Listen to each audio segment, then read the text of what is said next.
L'ascension du jeune orphelin Mufasa va nous emmener dans des contrées jamais vues auparavant pour le spectateur ou pour, tout simplement Simba par exemple. Où se trouve-t-il? Que fait-il dans ces terres enneigées? Bon, je vais vous donner toutes ces explications-là et vous offrir mes suppositions parce qu'on a eu quand même 1 minute 30 de trailer et il y a pas mal de choses sur lesquelles on peut débattre et dire des informations bien sûr. Je suis Ludo de Ludoverse, donc accrochez-vous bien et on est parti pour l'univers de Mufasa, le roi lion. Let's go! Petit contexte toujours, Rafiki, donc vous le connaissez, le singe que nous suivons depuis des années dans les films Roi Lion, raconte l'histoire de Mufasa auprès de la jeune génération.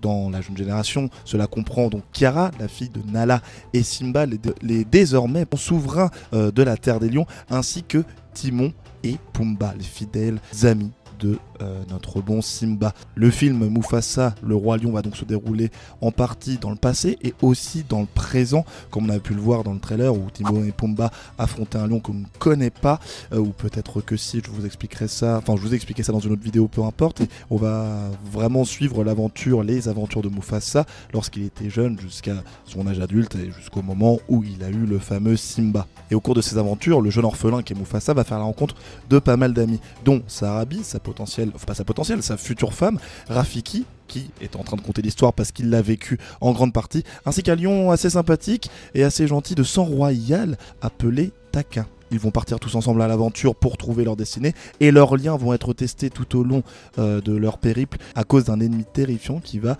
les challenger. Et au vu des premières images que nous avons eues de Mufasa le roi lion, on a en droit de se demander mais où se trouve-t-il? Parce que bon, vous les avez vus ces terres enneigées, on était en mode mais waouh, je n'avais jamais vu des lions déjà se trouver dans cet endroit-là parce que c'est pas forcément ici qu'ils vivent, on ne va pas se mentir. Et bien on a déjà eu pas mal d'indices et pas mal d'informations. C'est simple, avant tout, le trailer laisse supposer que Mufasa, et même c'est quasiment dit, Mufasa est né au-delà des terres des lions que nous connaissons depuis le film Le Roi Lion. Vous savez donc les terres des lions, enfin la terre des lions pardon, je pense que c'est ça le bon nom si je ne me trompe pas. Eh bien elle était gouvernée par Mufasa dans le film Le Roi Lion que l'on connaît et ensuite gouvernée par Simba. Donc nous on la connaît depuis des années, depuis 94 si je puis dire, avec la sortie du premier film Roi Lion.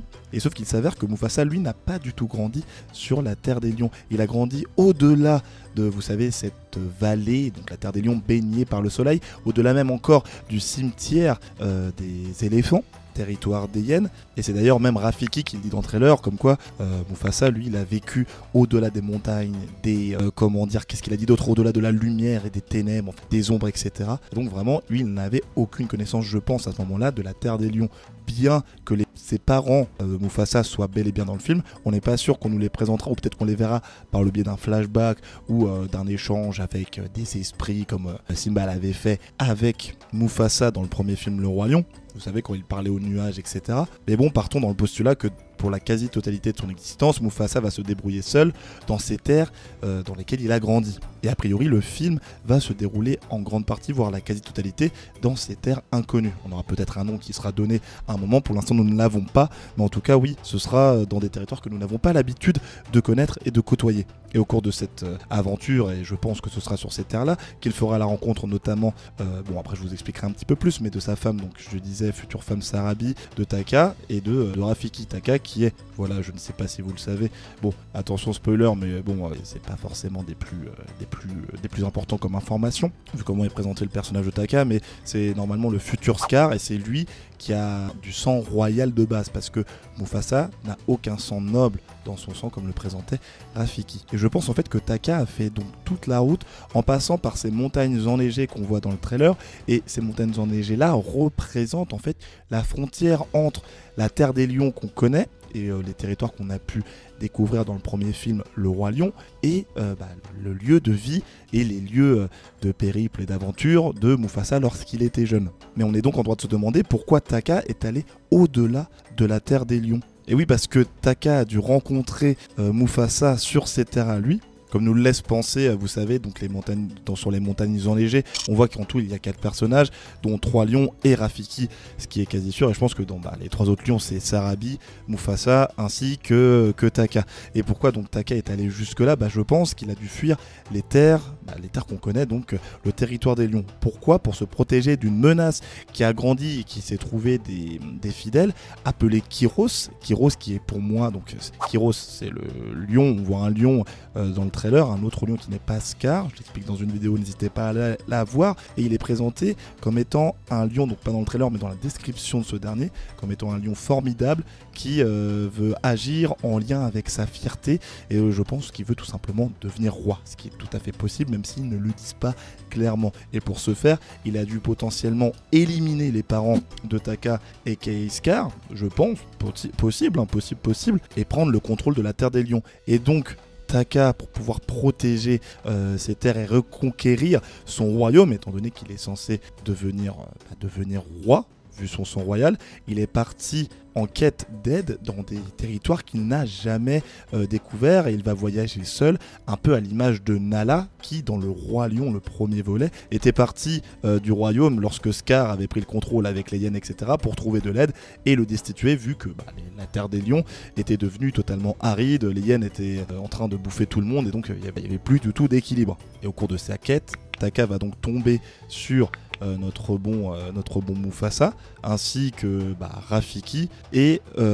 du coup Sarabi. Ils vont potentiellement tous se lier d'amitié et aider Taka à lutter contre Kyros. Mais répondons quand même à la question, pourquoi Mufasa va se rendre sur la Terre des Lions? Parce que, bon, je vais donner des explications par rapport à Taka, mais au-delà de ça, oui, effectivement, il veut aider son nouvel ami qui a besoin d'aide. Je pense que, il va considérer un moment comme son frère, Taka, et ce sera pas dit juste pour le trahir ou je ne sais quoi. Je pense vraiment qu'au début, lorsqu'ils se sont rencontrés, ils étaient frères, vraiment frères, ils se considéraient comme tels, ils sont vraiment liés d'amitié, peut-être qu'il y avait un esprit de concurrence, etc., mais au fur et à mesure, ils ont vraiment développé de grands liens, et donc ça voudrait dire donc, que Taka, il a fait toute la route jusqu'à le lieu de vie de Mufasa, pour ensuite partir avec lui et retraverser donc toutes les terres, tous les territoires qu'il ne connaissait pas, jusqu'à arriver sur la Terre des Lions, où vous voyez dans le trailer à un moment ils se font poursuivre par Kyros, et je pense que c'est peut-être à cet endroit-là qu'ils se feront poursuivre, peut-être même dans l'autre terre qu'on ne connaît pas, mais ça me paraîtrait un tant soit peu probable. Je vois mal Kyros envoyer des troupes dans des endroits qu'il ne connaît pas et laisser Scar mourir seul. Ça paraît un peu toujours en lien, pour faire un petit clin d'œil peut-être avec le Roi Lion, où Simba il a pu partir seul et il s'en est quand même sorti, et inversement ici ça peut aussi être le cas. Et pour revenir sur la Terre des Lions, donc ils vont passer par des endroits style la savane qu'on a pu voir, un territoire d'éléphants. À un moment ils se font poursuivre même dans une sorte de canyon. Ça m'a fait d'ailleurs penser au moment où justement Mufasa se fait poursuivre par les gnous pour sauver son fils Simba avant de décéder malheureusement. Ils vont rencontrer plein d'autres animaux, etc.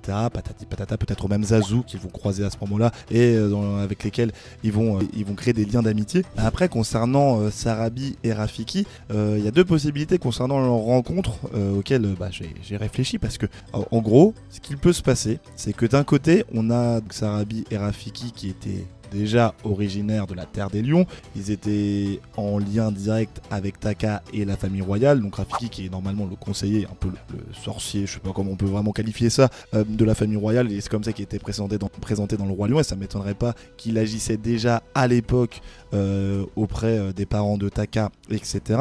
Et aussi pour aider Taka tout simplement. Tandis que Sarabi, ça pourrait être aussi possible que elle vienne de la Terre des Lions avec Taka et qu'elle était destinée à se marier avec ce dernier. Ce qui aura pu créer d'ailleurs des problèmes plus tard de jalousie par rapport à Taka qui deviendra Scar, etc.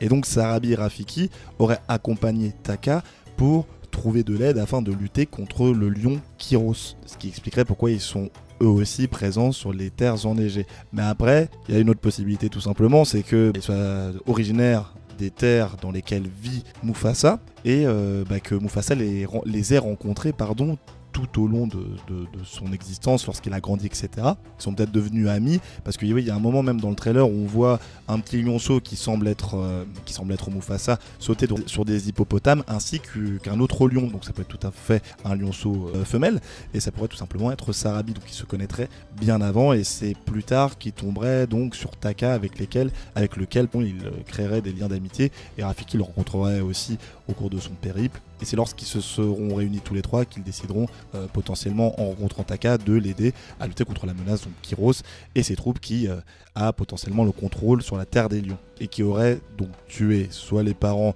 de Taka, soit il les aurait laissés en vie, les aurait enfermés. Je ne sais pas exactement comment ça se goupille, mais c'est à peu près ce que peut nous laisser penser ce trailer. Donc voilà, si vous voulez comprendre qui est le méchant de Mufasa, le roi lion, j'ai fait une vidéo là-dessus, donc ce n'est pas Scar comme je l'ai présenté, mais potentiellement Kyros, et je vous explique pourquoi tout ça. Et aussi, il y a eu quand même pas mal d'informations concernant la scène post-générique de Deadpool et Wolverine, qui semble fantastique et spectaculaire. Qu'est-ce qui pourrait se passer dedans? Je réponds à cette question juste ici. C'était Ludo du Ludoverse, à la prochaine, salut!